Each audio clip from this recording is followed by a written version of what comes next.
ગાથા અહુનવદ હા 28મો અશો જરથોસ અશોયના રાસ્ત કામો કરવાને માટે એને બુરાઓની ખરાબી તોડીને તેઓને માત્ર શીખવીને રાસ્તે લાવવા માટે ભલામણની અક્કલ મેળવવા ઔરમઝને અરજ ગુજારે છે અને તેના કામમાં મદદ કરનારા ગુસ્તાશ અને ફરશોસ્તર જેવા શાગીર્દો ઉપર ખુદા મહેરબાન થાય અને તેઓને મદદ કરે એવી દુઆ ગુજારે છે. ગેતીની દુનિયાની શરૂઆત કેમ અને શા કારણસર થઈ તે શીખવાની તે ખાહેશ રાખે છે, તેમજ ઔરમઝને જોવાને અને પામવાને આતુરતા દેખાડે છે. અશોયના કામોની વાકેફી મેળવવા માટે પોતાની આખી જિંદગી દરમિયાન તે પોતાનો જાન ફિદા કરવાની કબૂલાત આપે છે અને દુઆ ગુજારે છે કે તેનાથી ઔરમઝને દુઃખી કે ગુસ્સે થવાનું કાંઈ કારણ મળે નહીં. હા 29મો કુદરત ઔરમઝ આગળ પોકાર કરે છે કે કોણને માટે, શા માટે અને કોને મને બનાવી, કારણ કે એશમદેવ લૂંટારા અને ખૂનીઓ તેના ઉપર સિતમ ગુજારે છે. ત્યારે ઔરમઝ જે સારા નરસાનો ફરક સમજનાર છે તેને જરથોશને તે સિતમ ટાળવા માટે મુકરાર કરવા માંગ્યો.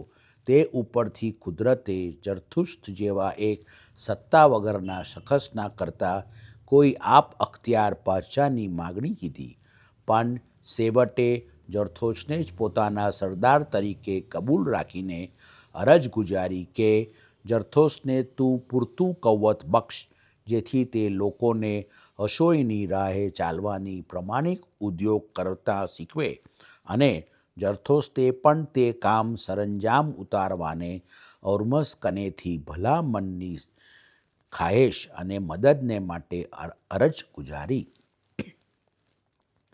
હા 30મો એ હામાં જરથોસની સ્પેન્તો મન્યુષ અને અંગ્રિયો મન્યુષની વાયેજ આવેલી છે. તે પોતાના સાંભળનારાઓને કહે છે કે હું જે કહું છું તે તમે મનને લાગતી રોશનીથી જુઓ, કાને ધ્યાન ધરીને સાંભળો અને પૂરતું દરિયાફત કરીને જે તમને નેક લાગે તે અખ્તિયાર કરજો. આ દુનિયા પેદા થઈ ત્યારથી જ સ્પેનો મીનો અને ઘના મીનો નામના બે મીનો ભેળાયેલા છે. પહેલો વૃદ્ધિ કરનાર છે, બીજો નાશ કરનાર છે. પહેલો વિચાર, વચન અને કામમાં ભલો છે, બીજો બુરો છે.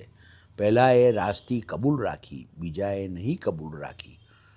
આ હરીફાઈ દુનિયાના છેવટ સુધી ચાલુ રહેશે, પણ છેવટે રસ્તા ખેંચને વખતે નેકી ફાવશે અને બુરાઈનો અંત આવશે. માટે સ્પેનો મીનોની તરફેણ કરીને ઔરમઝને આરાધો, તેને આપ અખ્તિયાર પાતશાહ તરીકે કબૂલ રાખો અને હું જે માત્ર શીખું તે શીખો, જેથી દુનિયા પાછી નવું રૂપ લેશે, નેક લોકો બહેશમાં જશે અને ઘણા મીનોની તરફેણવાળા દરબંદો દોજખમાં પહોંચશે.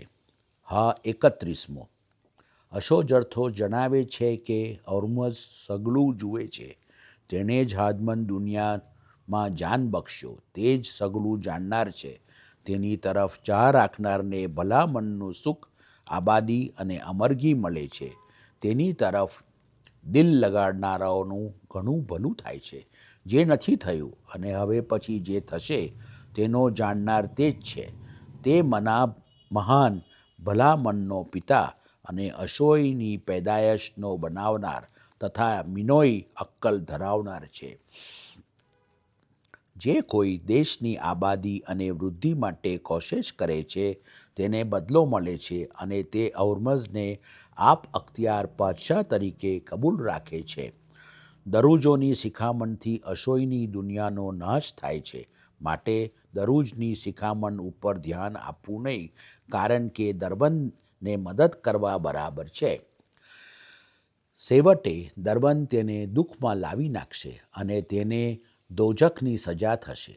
જરથોસ પોતાના સાંભળનારાઓને ઉદ્યોગી જિંદગી ગુજારી સ્પંદામર્દને ખુશનુદ કરવાનો બોધ આપતા કહે છે કે આળસુ માણસ કોઈ બી બુરાનો સારા રાહ ઉપર લાવતો નથી અને તેઓમાં કાંઈ બી ભલા વિચાર આવતા નથી. અશો જરથોસ પોતે ઔર્મઝદ પાસેથી શિખામણો સાંભળીને આતુરતા દેખાડે છે, જેથી તેવી નેક શિખામણો આ દુનિયાના લોકોને તે કહી સંભળાવે. તે ઔર્મઝદ પાસે પોતા માટે તાબેદારી, અશોઈ અને ભલા મનની બક્ષિસ માગે છે, જેથી પોતાનું કામ સરંજામ ઉતારવાને તેને કૌવત મળે.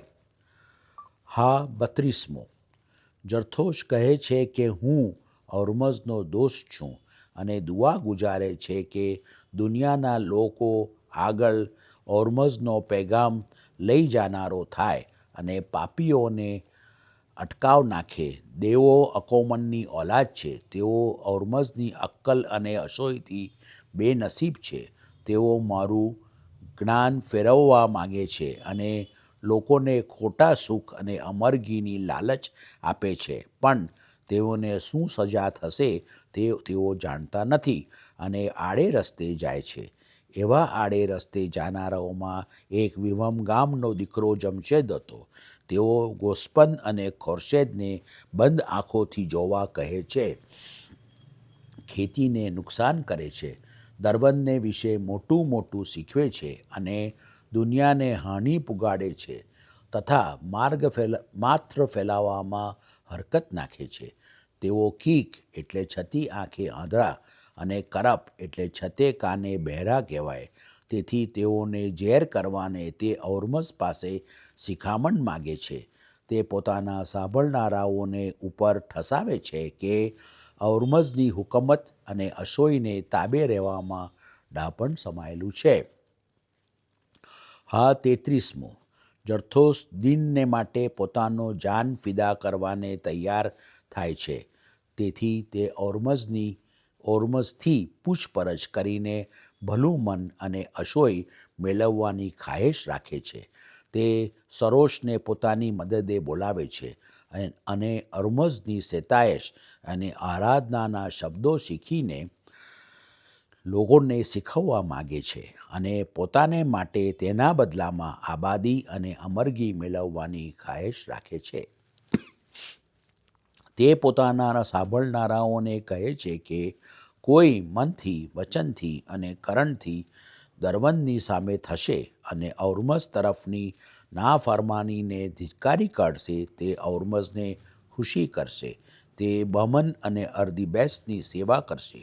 તેનું મન ભલું થશે અને તેને લાંબી જિંદગી મળશે અને આ દુનિયામાં જે તમામ સુખ થઈ ગયું અને જે હવે પછી થશે તે તેને મળશે. હા 34મો. આ હામાં પણ જરથોસ ઔર્મઝની સેતાયશ ગુજારી કરતા કહે છે કે એ ઔર્મઝ, જે કામથી, વચનથી અને આરાધનાથી મેં અમરગી, અશોઈ અને આબાદી મેળવી છે તે તારાથી જ છે. તારા તેજી, હિંમતવાન, હંમેશા ખુશી આપનાર આતશ તરફ ભાવ દેખાડીને તુને અને અર્દિબેસને હમો નમીએ છીએ. આતશને આજબ આપનાર તરફ હમો ધિક્કાર દેખાડીએ છીએ. તમારા સિવાય હું કોઈને ઓળખતો નથી, તેથી તમે અમારું રક્ષણ કરો. હું નેક કામો કરીને તમારી ખેશાબંધીમાં આવું તથા આશમોગો, જેઓ લોકોને બીવડાવીને ઠગાઈનો માર્ગ બતાવે છે અને ભણા લોકોને ઠગે છે, તેઓને હું ઝેર કરું, કારણ કે તેઓ જંગલી ખરફસ્તરોના જેવા છે. વળી ગરીબોનું પોષણ કરવું સવાબકાર ગણીને તે તેમને મદદ કરવા ચાહે છે અને ઔર્મઝની આરાધના અને સેતાયશ તથા તેની મરજી અને ભેદ વિશે લોકોને શીખવવા ચાહે છે અને કહે છે કે અશોઈના કામ કરવામાં જ ખરું ડાપણ સમાયેલું છે અને અશોઈથી જ બંદગીનું કરજ અદા કરી શકાય છે. તેવા જ રાહ ઉપર આગલા સોશ્યાંતોએ ચાલીને સુખ હાંસલ કીધું હતું, તે જ સુખ પોતે હાંસલ કરીને બીજાઓને સુખી થવાનો બોધ આપે છે.